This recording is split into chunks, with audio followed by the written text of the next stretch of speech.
সে অনেক দিন আগের কথা। ইরাকের বাগদাদ নগরীর শেষ প্রান্তে মরুভূমির সীমানা ঘেঁষে একটি এলাকা, নাম তার বাব আল বসরা। সেখানে বসবাস করতেন আবু আলী নামে এক ব্যবসায়ী। ব্যবসা তার খেজুরের। মরুভূমির মধ্যে বেদুইনদের যে গ্রাম, সেই গ্রাম থেকে তিনি খেজুর আনতেন গাধার পিঠে বোঝাই করে, বিক্রি করতেন বাগদাদের বাজারে। ছেলে আলী আর তার স্ত্রী আজেরাকে নিয়ে তার সুখের সংসার। কিন্তু এই সুখ বেশি দিন টিকল না। আলীর বয়স তখন 10 বছর। খুবই বুদ্ধিমান আর চটপটে ছেলে। মক্তবে সবাই তাকে খুব পছন্দ করে তার ভালো আচরণের জন্য আর পরোপকারের জন্য। বাবার সাথে আলীও মাঝে মাঝে যেত বেদুইনদের গ্রামে। দিনভর বাগান ও বাগান থেকে খেজুর সংগ্রহ করে বোঝাই করত গাধার পিঠে। বিকেল বিকেল ফিরে আসত বাগদাদের বাজারে। সেদিন খেজুর সংগ্রহ করে বস্তা বোঝাই করতে করতে বিকেল গড়িয়ে গেল। সন্ধ্যার পরে মরুভূমির পথটুকু পাড়ি দেওয়া খুবই ঝুঁকিপূর্ণ। ডাকাতদের কবলে পড়ার সম্ভাবনা থাকে। বাবা আলী, কি করা যায় বলো তো? সবাই তো বিকেল বিকেল শহরের দিকে চলে গিয়েছে, কিন্তু এখানেই বা থাকবো কোথায়? বেদুইনদের গ্রামে রাতের বেলায় থাকারও তো কোনো সুব্যবস্থা নেই। কি করা যায় বাবা বলো তো? যাবো নাকি যাবো না? আমার মনে হয় চলে গেলেই ভালো হয় আব্বাজান। ঠিক আছে, আল্লাহর উপর ভরসা করে চলো রওনা হই। অবশেষে মাল সামানা নিয়ে শহরের দিকেই পা বাড়ালেন। চাঁদ নেই আকাশে। সন্ধ্যার পর ধূপ করে আধার নেমে এলো মরুভূমিতে। বাবা বললেন, আজ খুব কষ্ট করলে আলী। কালকে বাজার থেকে তোমার পছন্দের চশমাটি কিনে দেব ইনশাআল্লাহ। কত দিনের আবদার তোমার। সত্যি কিনে দিবেন? আলহামদুলিল্লাহ। সারাদিন বেদুইন পল্লী থেকে আপনার সাথে খেজুর সংগ্রহ করতে আমার খুব ভালো লেগেছে। আমার কোনো কষ্টই হয়নি আব্বাজান। কোনো কষ্ট হয়নি? মাশাআল্লাহ। তাহলে তো তুমি খুব শীঘ্রই ব্যবসায়ের সব কাজ শিখে ফেলতে পারবে। তবে লেখাপড়াটাও কিন্তু চালিয়ে যেতে হবে বৎস। পথ খুব কম, ঘণ্টাখানেক চললেই শহর। কিন্তু যেখানে বাঘের ভয়, সেখানেই সন্ধ্যা হয়। আলীর বাবা লক্ষ্য করলেন একদল ঘোড়সওয়ার টকবক টকবক করে তীব্র বেগে ঘোড়া ছুটিয়ে তাদের দিকে আসছে। আলী আলী আলী, তুমি এক কাজ করো, ওই যে একটা বালির ডিবি দেখা যাচ্ছে না, ওটার পেছনে তুমি লুকিয়ে পড়ো। ঠিক আছে বাবা, যাচ্ছি। কিন্তু তুমি? আলী দূর থেকে দেখলো পুরো দৃশ্য। ডাকাত দল তাদের সব মালামাল লুট করলো। ছেড়ে দাও, ছেড়ে দাও আমাকে। আমার মালামাল নিচ্ছ নিয়ে যাও, অসুবিধা নেই। আমাকে ছেড়ে দাও। বাসায় আমার স্ত্রী আছে, ছেলে আছে। আমাকে না পেলে ওরা ওরা পাগল হয়ে যাবে। আমাকে ছেড়ে দাও তোমরা। তা কি হয় রে পাগলা? তোর মালামাল তো লুট করবই, তোকেও দাস বাজারে বিক্রি করে দেব। ডাকাত দল তাদের সব মালামাল লুট করলো। ধরে নিয়ে গেল বাবাকে। ঢিবির পিছনে লুকিয়ে থেকে সারা রাত কাঁদল আলী। আমার বাবাকে ওরা ধরে নিয়ে গেছে। আমি এখন বাবাকে কোথায় পাবো? আর মাকেই বা কি জবাব দেব? সারা রাত কাঁদল আলী। সকালে মরুভূমির পথটুকু পাড়ি দিয়ে ফিরল মায়ের কাছে। মা পাগলিনীর মতন খুঁজল তার স্বামীকে, আলীর বাবাকে। আশেপাশের সব শহরে লোক পাঠিয়ে খোঁজ নিলেন, কিন্তু আবু আলীর কোনো সন্ধান মিলল না। সেই থেকে তাদের দুর্দিনের সূচনা। আলীর মক্তবে যাওয়া বন্ধ। মা এ বাড়ি ও বাড়ি কাজ করে কোনো মতে সংসার টেনে নিচ্ছিলেন, কিন্তু তার অসুস্থতা আলীর কাঁধে যেন এক পৃথিবীর সমান ভর তুলে দিল। দেখতে দেখতে 1 বছর পার হয়ে গেল। আলীর বয়স এখন 11। এই 1 বছরে আলীর বয়স যেন 10 বছর বেড়েছে। স্বামীর শোকে মা শয্যাশায়ী হওয়াতে সংসারের ঘানি এখন তাকেই টানতে হয়। সারাদিন বাজারে এর ওর ফুট ফরমাস করে যা উপার্জন করে, তাই দিয়ে সামান্য সদাই করে রাতের বেলা ঘরে ফিরে আলী। এর মধ্যেই ঘটে গেল এক মজার ঘটনা। দুপুরের দিকে বাজারে কেনা বেচা কমে যায়। ব্যবসায়ীদের কেউ জোহরের নামাজ পড়ে, কেউ বা দুপুরের খাবার খায়। অধিকাংশ দোকান তখন বন্ধ থাকে। দোকানের একেবারে শেষ মাথায় আব্দুল কাদের সদাগরের দোকান। মাঝারি মানের ব্যবসায়ী তিনি। দোকানে মাল ওঠানো কিংবা বড় ধরনের বেচা বিক্রি হলে আলী কায়িক পরিশ্রম দেয় এখানে। আলীকে খুব আদর করেন আব্দুল কাদের সদাগর। আলীর আজ অন্য দোকানে কাজ। নামাজ শেষ করে হালকা কিছু আহার দিয়ে দুপুরের খানা শেষ করবে বলে আলী যেই বাইরে পা দিয়েছে, অমনি দেখতে পেল কাদের সদাগরের দোকানের সামনে একটা জটলা। একদল ঘোর সওয়ার। আড়ালে চলে গেল আলী। এবার লুকিয়ে লুকিয়ে ভালো করে লক্ষ্য করল, আবার মুহূর্তেই বুঝে ফেলল সেই ডাকাত দল। ডাকাত ডাকাত বলে চিৎকার করলে দুপুরে শুনশান বাজারে লোকজন জড়ো হওয়ার আগেই ডাকাত দল তাকে মেরে ফেলবে। লুটপাট করার সুযোগ না পেলে আব্দুল কাদের সদাগরের জীবনও হুমকির মুখে চলে যাবে। তাকেও মেরে ফেলতে পারে ওরা। কি করবে ভেবে পাচ্ছিল না আলী। হঠাৎ তার মাথায় একটা বুদ্ধি আসলো। দোকানের কিছু শুকনো কাঠ আর খড়কুটাতে আগুন ধরিয়ে দিল সে। আগুনটাকে দোকানের সামনে ঠেলে দিয়ে চিৎকার শুরু করে দিল, আগুন আগুন, বাঁচাও বাঁচাও, দোকানে আগুন লেগেছে, কে কোথায় আছো, দ্রুত পানি আনো, আগুন নেভাও, নচেৎ সব পুড়ে ধ্বংস হয়ে যাবে। আলীর চিৎকার শুনে বিশ্রামে থাকা ব্যবসায়ীরা একে একে ছুটে আসতে থাকে। আগুনের খুব কাছাকাছি আসতেই আলী ফিসফিস করে তাদেরকে বলে, আগুন নয়, কাদের চাচার দোকানে ডাকাত পড়েছে। লোকজন এবার ডাকাত ডাকাত বলে চিৎকার শুরু করে। ডাকাত পড়ছে রে, ডাকাত! তোমরা কে কোথায় আছো? তাড়াতাড়ি আসো! ডাকাত দল কিং কর্তব্য বিমূঢ় হয়ে বাজারের মধ্যে ছোটাছুটি শুরু করে দেয়। এক পর্যায়ে তারা পালিয়ে যায়। বাজারের ব্যবসায়ীরা আলীকে মাথায় করে হইচই করতে করতে কাদের সদাগরের দোকানের সামনে হাজির হয়। আজ আলীর জন্যই তুমি বেঁচে গিয়েছো, কাদের সওদাগর।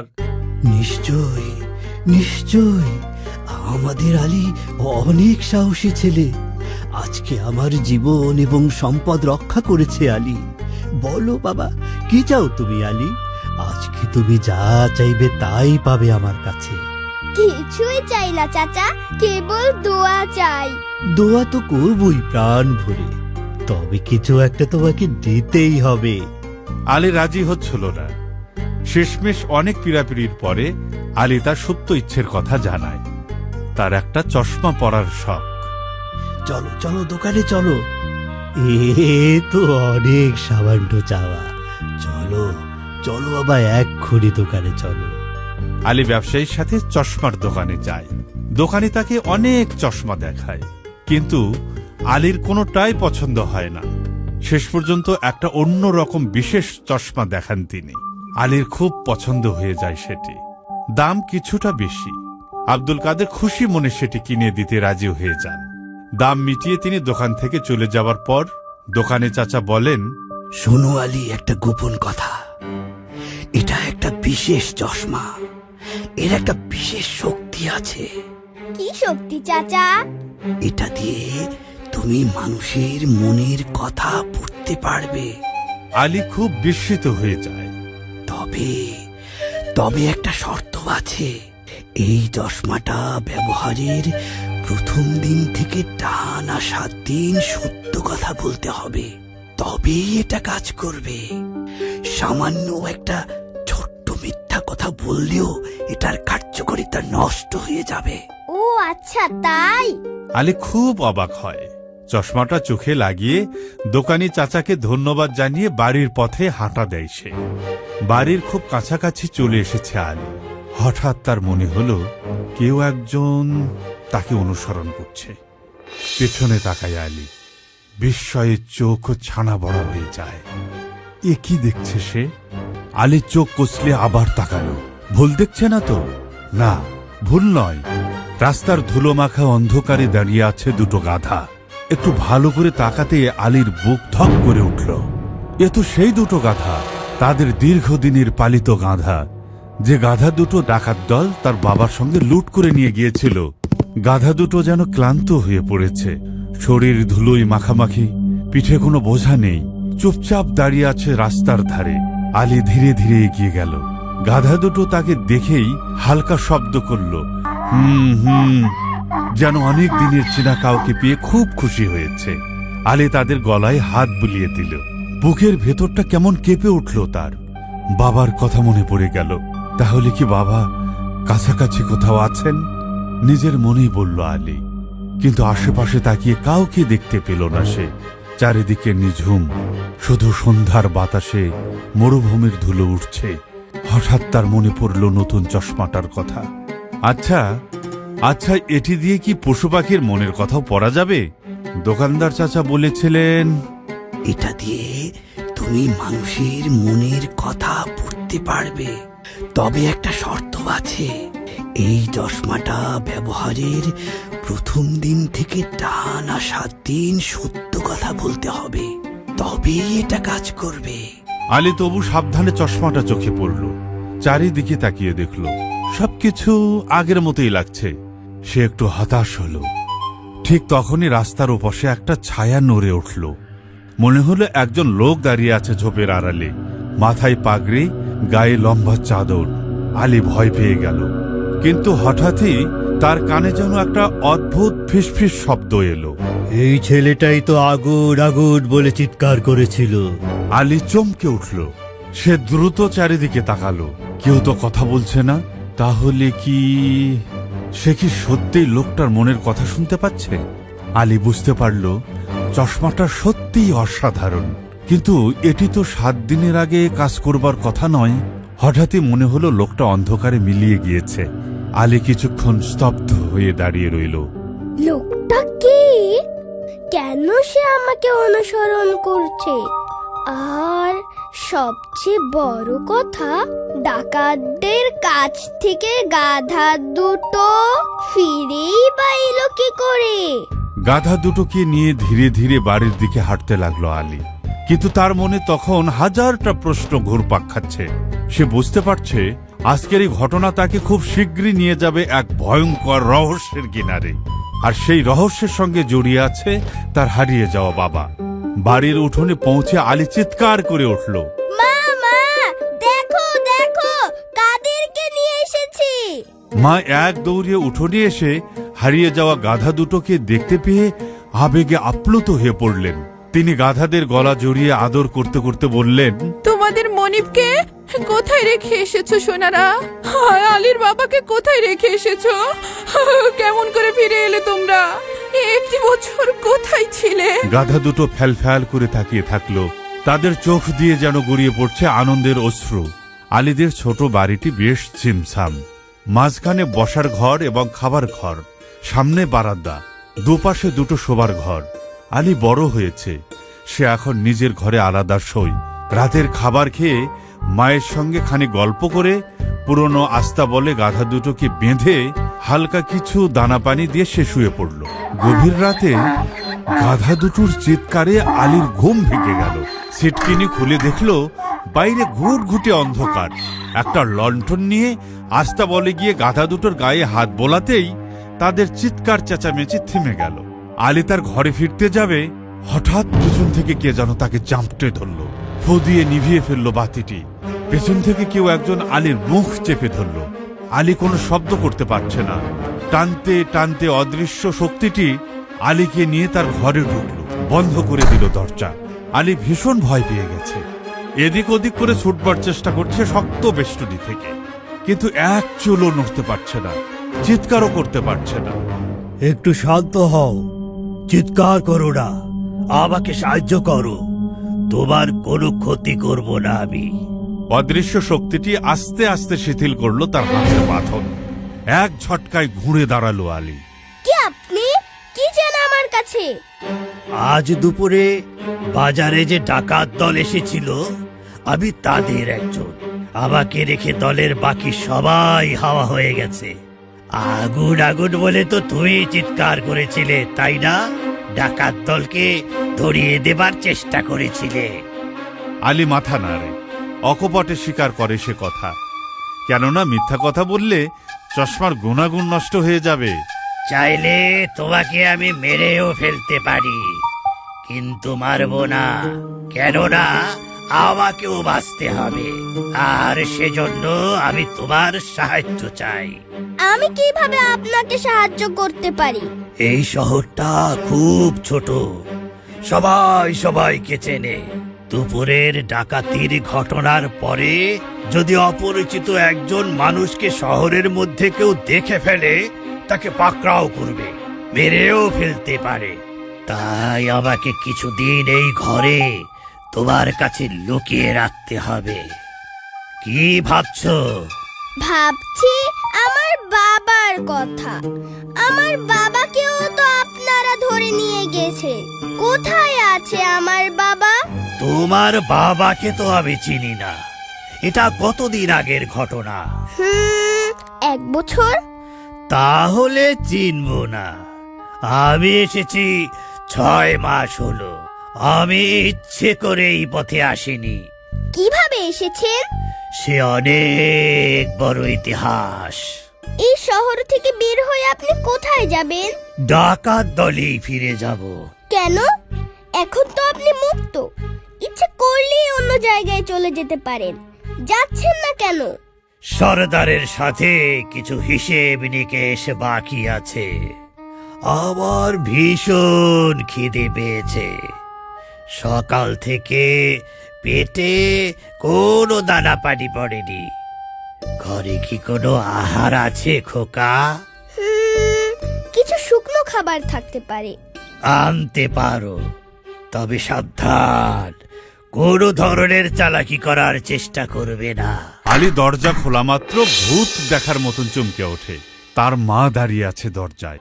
আলীর বুক ধরফর করছে। ভেতরে ডাকাত, বাইরে মা। মা আবারও বললেন, কি হয়েছে বাবা?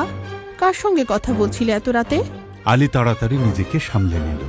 সে এক পা এগিয়ে ঘরের দরজা আড়াল করে মায়ের সামনে দাঁড়ালো, যাতে ঘরের ভেতরটা মা দেখতে না পান। মা, চলুন আপনার ঘরে।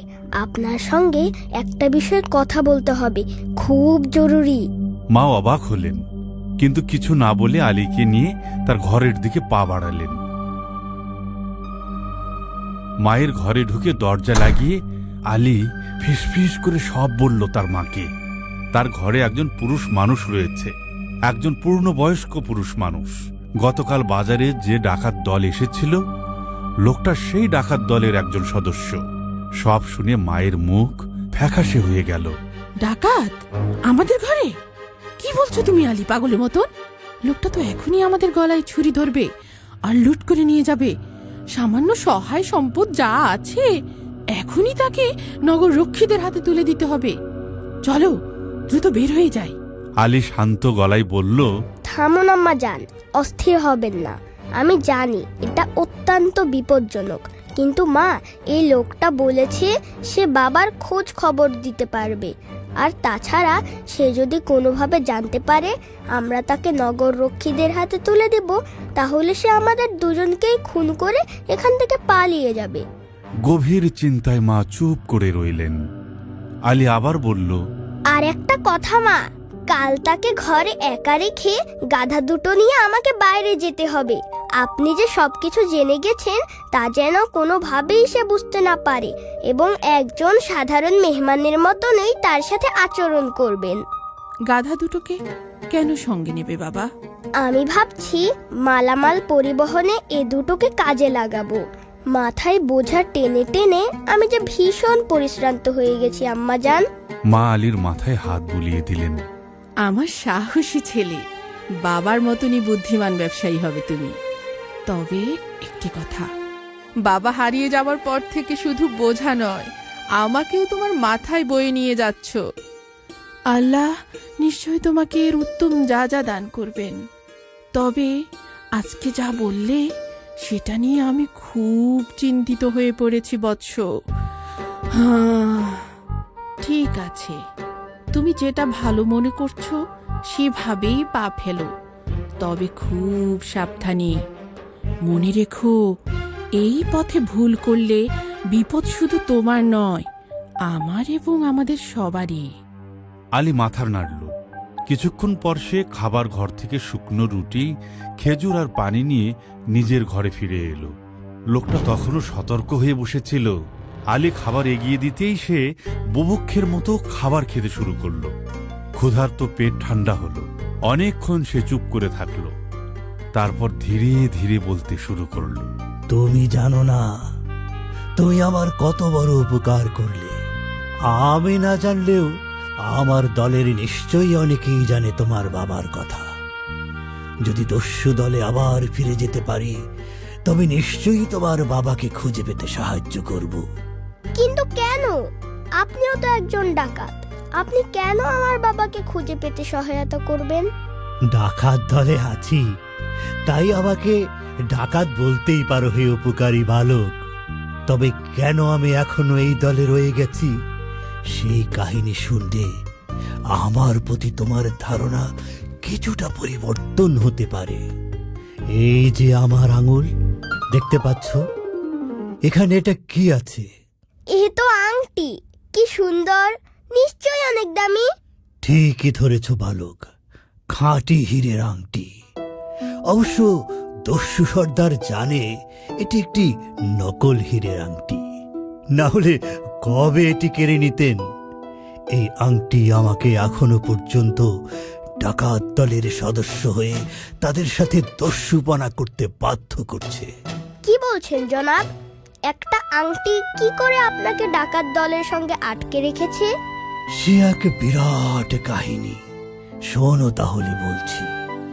এই শহর থেকে অনেক দূরে, প্রায় 300 মাইল দূরে আমাদের প্রাচীন বসরা নগরী। সেখানকার এক ধনী ব্যবসায়ী, নাম তার হাম্মাদ শেখ, খুব সৎ আর পরোপকারী। তার ছিল পরমা সুন্দরী এক কন্যা। যেমন তার রূপ তেমন তার গুণ, বাবার মতোই মানুষের জন্য নিবেদিত প্রাণ। কিন্তু ধর্মপ্রাণ মুসলিম নারী বলে তার চেহারা কেউ কোনোদিন দেখেনি।